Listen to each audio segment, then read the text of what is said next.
Good morning students. कशा आहात तुम्ही? मजेत ना? हो. तर आज आपण मजेत शिकूया पुढचा लेसन.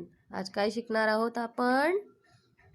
लेसन नंबर 3, माझ्या अंगणात. Students, open your page number 7, lesson number 3, माझ्या अंगणात. स्टुडंट्स, हा एक कविता आहे.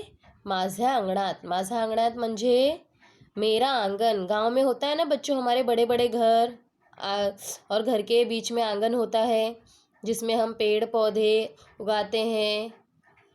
वो स्पेस, सुखाने को कुछ रखते हैं, वो वाला स्पेस. तो बच्चों, माझ्या अंगणात हा एक पोयम आहे आणि याच्यामध्ये शेतकरीचा शेतात रात्र दिवस काम करतो. यानी शेतकरी जो होता है, फार्मर जो होते हैं, वो खेत में कितनी मेहनत से फसल उगाते हैं, उनसे रिलेटेड ये पोयम बताया गया है. तो पहले मैं पोयम एक्सप्लेन करूँगी, शब्दार्थ बताऊँगी, उसके बाद हम लोग पोयम पढ़ेंगे. गहू शाळवाच मोती काळ्या रानात साळल्या. गहू मतलब गेहूं तो सबको पता है. शाळवाच मोती म्हणजे ज्वारीचे दाणे. ज्वारी आता है ना बच्चों, उसके दाणे. शाळ्यात रानात सांडले. काळ्या रानात. काळ्या रानात म्हणजे काळ्याभोर शेतात. यानी एक अंधकार जैसी जो होते हैं ना, अंधकार, काळ्या, अंधेरा.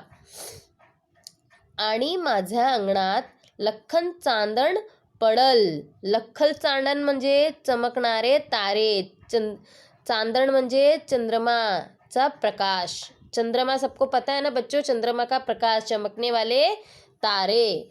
तो इसमें इस ओड़ी में ये बताया गया है कि गहू शाळवाच मोती, यानी कि गेहूं और ज्वारी के दाने मेरे आंगन में फैलाए हुए हैं. देखो यहाँ पे ये बच्चा फैला रहा है ना बच्चों दाने. तो ये गेहूं और ज्वारी के दाने उसके आंगन में फैलाए हुए हैं. और वो कैसे चमक रहे हैं? जैसे आसमान में हम देखते हैं तो चंद्रमा का प्रकाश चमकता है ना, तारे चमकते हैं ना, वैसे ही वह गेहूं के दाने और ज्वारी के दाने चमक रहे हैं.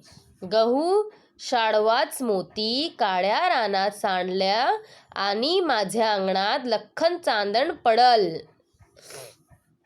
काळ्या क्षार मातीतून. काळ्या क्षार म्हणजे डाग. मोती पावळ्याची रास. मोती पता है ना, मोती सबको. और पावड़ियाची मतलब रेड कलर का डायमंड टाइप होता है बच्चों, वो पहनते, देखो होता है माला वगैरह में. मोती पावड़ियाची रास ऐसा दिख रहा है. रास मतलब डिग. कोई चीज़ का ऐसे बहुत सारे रखे रहते तो वो डिग बन जाता है ना, पहाड़ शेप में बन जाता है ना. देखो बच्चों, वहाँ पे घर के बाजू में कॉर्नर में बना हुआ है, कैसे डिग जैसा रखा हुआ है वो. अंगण्यात माझ्या डुले रानमेव्याची मिजाज. रानमेवा म्हणजे जंगल फ्रूट्स, रानातील फल. फॉरेस्ट होता है ना हमारे जंगल, उसमें जो फ्रूट्स होते हैं उसे ही रान मतलब जंगल है वो. रान मेवड्याची मिजाज, उसके आंगन में रान मेवे के फल जो है जंगलों में मिलते हैं वो. तो बच्चों, इसका मीनिंग है कि काळ्या क्षार मातीतून मोती पवड्याची रास, अंगण्यात माझे डुले रानमेव्याची मिजाज. ये क्या है, एकदम खेत में उगते हैं ना काळ्या क्षार मातीतून, मतलब जो माती होती है खेत की, उसमें डार्क मट्टियाँ जो होती है उसमें उगने वाले फसल कैसे दिख रहे हैं, एकदम मोती जैसे चमक रहे हैं, डिग जैसे वो दिख रहे हैं. अंगण्यात माझे डुले रानमेव्याची मिजाज, उसके आंगन में डोल रहे हैं पेड़ पौधे, जो फल है लगे हैं उसमें वो डुल रहे हैं, जो दिख रहे हैं. दिला घेतला वाढतो रानातला रानमेवा. दिला घेतला म्हणजे एक दूसरे को देने से बच्चों चीज़ें बढ़ती है. यानी एक दूसरे को बांट कर हम खाएंगे तो वो और बढ़ेगा. तो हम क्या करें, दिला घेतला वाढतो, एक दूसरे को देंगे तो बढ़ेगा रानातला रानमेवा. जो जंगल के फ्रूट्स है वो बढ़ेंगे. तुम्ही आम्ही सारे जण गुण्या गोविंदान खावा. गुण्या गोविंदान म्हणजे स्नेहानी आनंद से रहना, मिलकर रहना, तो हम क्या करेंगे, एक दूसरे को देने से वो बढ़ेगा। और तुम्ही आम्ही सारे जण, तुम भी खाओ हम भी खाएंगे, स्नेह से प्यार से मिलजुल कर ये फलों को। इसका मतलब ये है बच्चों, जीव दमतो शिणतो, दमतो यानी बच्चों थक जाना, थकावट। और शीणतो का प्रॉपर मीनिंग है जैसे थकावट से एकदम बॉडी हमारा पेन करने लगता है ना, अंग अंग टूटने लगता है वो। तो जीव दमतो शिणतो, जब हमारा शरीर एकदम थक जाता है, दमने लगता है, शिणतो घास भरवते माय, माय म्हणजे माता आमची आई। घास म्हणजे घास भरवणे म्हणजे खाने का निवाला। जब हम बहुत थक जाते हैं, हमारे शरीर टूटने लगता है, तो हमारी माँ हमारे मुंह में हमें निवाला खिलाती है। घरा मंदी घरट्यात जशी दुधातली शाय, दुधातली शाय म्हणजे दुधातली मलाई, मिल्क क्रीम होता है ना वो। जब हमारे थक के हम चूर हो जाते हैं, तब हमारी माँ हमारे मुंह में निवाला डालती है। किस प्रकार से, जैसे दूध के ऊपर प्यार से मलाई की परत जम जाती है ना, उसी प्रकार से हमारी माँ भी हमारा ख्याल रखती है ना, हमसे बहुत प्यार करती है। तो ये माँ के विषय में ये दिया गया है, ये वाला ओळी। अंगणात आज माझ्या दान टिपती पाखर, पाखर म्हणजे पंक्षी। अंगणात आज माझा मतलब आज उसके आंगन में देखो पक्षी दिख रहे हैं ना बच्चों, नीचे कैसे वो दाना टीप रहे हैं, यानी दाना खाने आते हैं। जब हम फैलाते हैं दाना वाना सुखाते हैं तो आते हैं ना पक्षी खाने के लिए, तो उसके आंगन में क्या हो रहा है, आज पक्षी दाना खा रहे हैं। दूर उडीत जात आसू येते गालावर, आसू याने अश्रू, आसू म्हणजे अश्रू। जब पक्षी हमारे आंगन में दाना खाते हैं तो हमें कितना प्यारा लगता है देखकर, फिर खा के जब वो उड़ जाते हैं तो हमारे आंखों में आंसू आ जाते हैं। वही कहने का मतलब है कि वो आते हैं, खाते हैं, हमें कितना प्यारा लगता है, हम पक्षियों को खिलाते भी हैं, पर जब वो उड़ जाते तो हमारा आंगन सूना हो जाता है ना, तो हमारे आंखों में आंसू आ जाते हैं। तर हेच आहे, अंगणात आज माझा दान टिपतील पाखर, दूर उडनिया जाता आसू येती गालावर। यांचे लेखक कवी आहे ज्ञानेश्वर कोळी। नाव काय आहे यांचा, ज्ञानेश्वर कोळी। यांचा जन्म 1956 मध्ये झाला आहे मुलांनो। यांचे जगणे माझे आयुष्याचा वाटेवर घन दाटलेले छावणीचा कविता आकाश पेलताना, हे कविता संग्रह यांची आहे, यांनी लिहिली आहे। आठवण्याचा गूढ हा कथा संग्रह प्रसिद्ध आहे। त्यामध्ये कोणता प्रसिद्ध आहे, ज्ञानेश्वर कोळींचा कविता आठवण्याचा गूढ।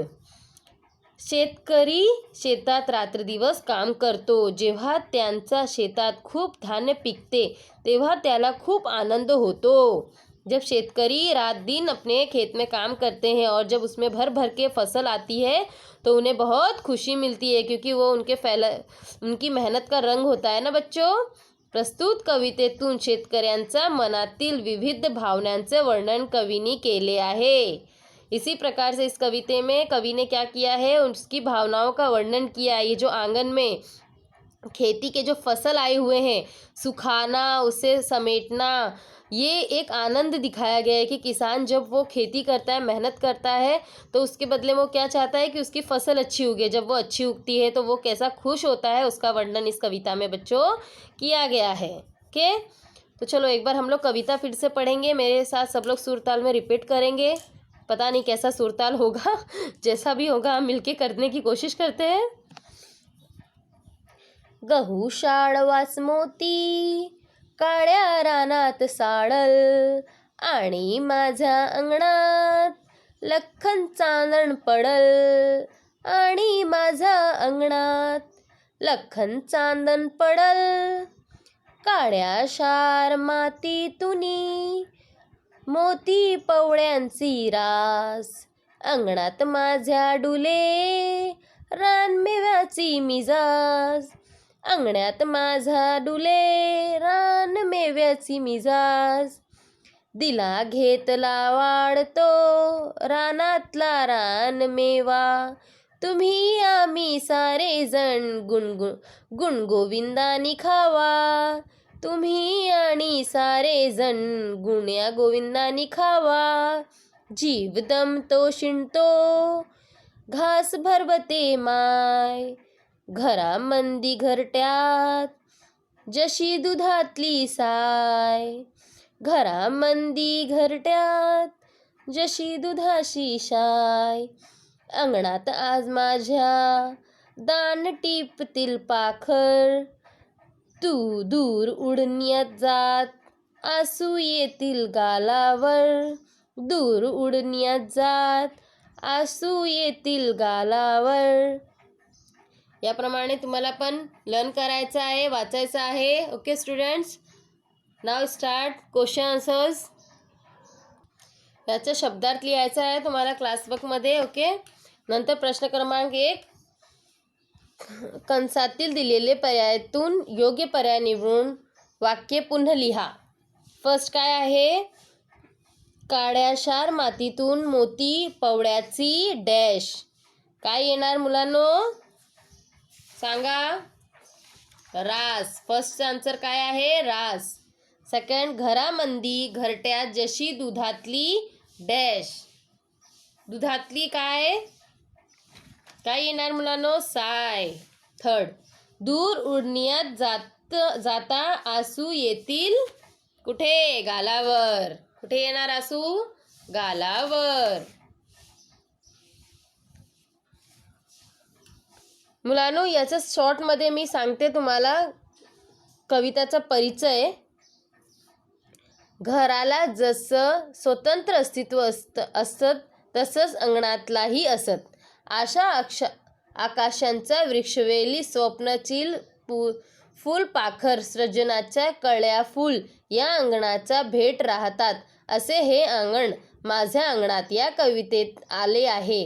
रात्री दिवस कष्ट केल्यावर शेतातील धान्य समृद्ध अंगणात येऊन पसरते तेव्हा शेतकऱ्यांचा आनंद गगनात मावत नाही. शेतकऱ्यांच्या मनातील याच विविध भावनांचे वर्णन कवितेत केले आहे. Okay, next question number 2. खालील प्रश्नांची 1-2 वाक्यात उत्तरे लिहा. फर्स्ट, कविताच्या अंगणात कशाची रास पडते? कशाची रास पडते? मोती पावळ्यांची रास पडते. सेकंड, रानमेवा कुठे उगवला आहे? रानमेवा कवीच्या अंगणात उगवलेला आहे. थर्ड, कवी गुण्या गोविंदानी रानमेवा खायला का सांगत आहे? मिलजुल कर क्यों खाना चाहिए स्नेह से? रानमेवा एकमेकाने दिल्या घेल्याने वाढतो म्हणून कवी गुण गोविंदानी रानमेवा खायला सांगत आहे. एक दूसरे को देने से बढ़ता है इसलिए मिलकर खाना चाहिए.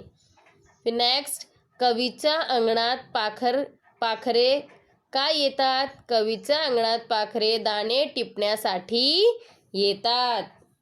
नेक्स्ट क्वेश्चन, खालील अर्थांचा कवितेतील ओळी शोधा. अर्थ लिखना है बच्चों आपको इस वाक्य का. फर्स्ट, गहू ज्वारीचा राशीच राशी शेतात पडल्या आहे. ये तुम लोगों को मीनिंग अर्थ दिया हुआ है और इसका अर्थ का कौन सा कविता का सेंटेंस आएगा, वाक्य आएगा, वो तुम लोगों को ढूंढकर लिखना है आप लोगों को. गहू ज्वारीच्या राशी शेतात पडल्या आहे. इसका क्या आएगा? गहू शाळ्यावरचा मोती काड्या रानात साडला. ये है. सेकंड, काड्या भोर मातीतून टपोरे दाणेदार असे खूप सारे धान्य पिकते. काळ्याशा मातीतून मोती पवड्यांची रास. जो डिग होता है ना बहुत सारे अनाजों का खेती से उगा कर लाया जाता है, वही आएगा इसका सेंटेंस. थर्ड, शेतातून काम करून दमून आल्यावर आई घास भरवते. काय येणार? जीव दमतो शिणतो घास भरवते माय, याचा मीनिंग. फोर्थ, रानातला रानमेवा एकमेकाने देत घेत आनंदाने खाऊ. इसका कौन सा कविता का वाक्य आएगा? रानातला रानमेवा तुम्ही आम्ही सारेजण गुणगोविंदाने खावा, हे येणार आहे. नेक्स्ट क्वेश्चन, समूहदर्शक शब्दांची यादी करा। समूहदर्शक यानी समूह में उस शब्द के साथ समूह में बैठना चाहिए वो शब्द, ऐसा शब्द आपको लिखना है। फर्स्ट है लाकड़ाची। लाकड़ाची क्या होती है? समूह में क्या होता है? बहुत सारी लकड़ी है एक साथ रखी हुई है, उसको क्या कहेंगे? मोड़ी। आंसर में आएगा मोड़ी। सेकंड पक्ष्यांचा थवा। पक्षियों का जो ग्रुप एक साथ उड़ता है उसको थवा, ये आएगा ग्रुप में। थर्ड केळीचा घड। फोर्थ प्राण्याचा कळप। फिफ्थ मुलांचा घोडका। सिक्स द्राक्षांचा घड। नेक्स्ट क्वेश्चन, खालील शब्दांसाठी शेवट समान असणारे कवितेतील शब्द लिहा। फर्स्ट सांडल पडल। समान असणारे म्हणजे बताया ना मैंने बच्चों, राइमिंग वर्ड्स टाइप। लास्ट के वर्ड देखो सेम होते, ल ल र स स। सांडल पडल ल ल। रास मिजाज स स सेम है। माय साय य सेम है, यानी लास्ट के जो लेटर्स होते हैं वो सेम होते हैं, जैसे इंग्लिश में राइमिंग वर्ड्स होता है वैसे। नेक्स्ट क्वेश्चन,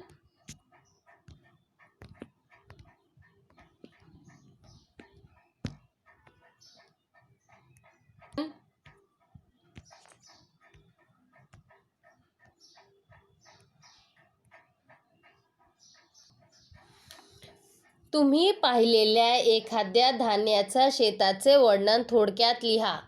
बच्चों ये आपको अपने ओन पर लिखना है, जैसे कि आपने खुद से देखा हो ऐसे धानों की खेती, उसका वर्णन थोड़े से वाक्य में कीजिए। दिवाळीच्या सुट्टीत मी माझ्या गावाला गेलो होतो। दिवाली की छुट्टी में मैं अपने गांव गया था। माझे गाव खेडेगाव आहे। गावाचं नाव काय आहे? खेडेगाव। नाही, गाव कशा आहे? खेडेगाव यानी प्रॉपर एकदम विलेज आहे वो। गावातली वाट शेतमळ्याच मधून जाते। जो गांव जाते हैं एकदम खेती के बीच में से, हम अपने गांव जब घर जाते हैं तो दोनों साइड खेत होता है, उसके बीच में से हम जाते हैं। भाताचा धान्याचे शेतमळा भरला होता।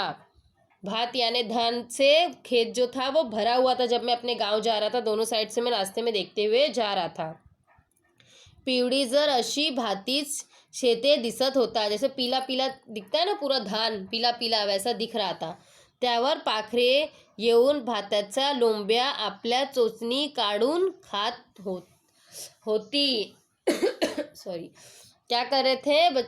उसमें पाखरे यानी पक्षी ऊपर से उसके दाने निकालकर खा रहे थे, ऐसा नज़ारा उसने देखा। आप अपना एक्सपीरियंस भी सेंटेंस बनाकर लिख सकते हैं। नेक्स्ट क्वेश्चन है, तुमच्या परिसरातील एखाद्या अनुभव शेतकऱ्यांची तुम्हाला मुलाखत घ्यायची आहे, त्यासाठी प्रश्नावली तैयार करा। ये भी आपको अपने मन से बनाना है। कहने का मतलब आपको किसी किसान से, फार्मर से मिलना है, शेतकरी से मिलना है, तो आप उससे उस मुलाकात में क्या क्या प्रश्न पूछोगे वो प्रश्न तैयार करो। तो 5 प्रश्न बनाए हैं। 5 प्रश्न है कि हम क्या क्या करेंगे, क्या क्या पूछेंगे, हमारे मन में क्या क्या विचार आएगा कि हम खेती से रिलेटेड क्या क्या पूछना चाहते हैं, वो आप लोग भी बना के लिख सकते हैं। फर्स्ट है, शेतकरी दादा तुम्ही तुमच्या शेतात कोणकोणती पिके घेता। हम क्या पूछेंगे? शेतकरी भाई आप अपने खेती में कौन कौन से फसल उगाते हैं। सेकंड, बी पेरण्याच्या आधी कोणकोणती कामे करावी लागतात। खेती में बीज डालने से पहले क्या क्या करना पड़ता है आप लोगों को। Second question. थर्ड, शेताची मशागत केल्यावर काय करतात। खेत का मतलब बोलते हैं पहले जोतते हैं, उसको अच्छे से बनाते हैं, भुरभुरी करते हैं मिट्टी, तो केल्यावर काय करतात, वो करने के बाद आप क्या करते हैं। फोर्थ, शेतात रोपे उगल्यानंतर त्याची पुन्हा लागवड करावी लागते का। अगर वो फसल उग गई है तो उसके बाद फिर से उसको रीप्रिपेयरिंग करना पड़ता है क्या। फिफ्थ, शेतात चांगले पीक येण्यासाठी कोणत्या खताचा वापर करावा लागतो। मतलब खेत में अच्छा फसल उगे इसके लिए आप कौन से खाद का उपयोग करते हैं। इस तरह के प्रश्न हम पूछ सकते हैं। ये आप बना भी सकते हो अगर आपको आपके ओन से पूछना है तो। ओके बच्चों, तो ये लेसन हमारा, ये कविता हमारी कंप्लीट हो गई है। आप लोगों को PDF भेज दूंगी मैं, आप लोगों को पोर्शन कंप्लीट करना है क्लास वर्क में। ओके, और ये लर्न करना है कविता। So student, bye, take care.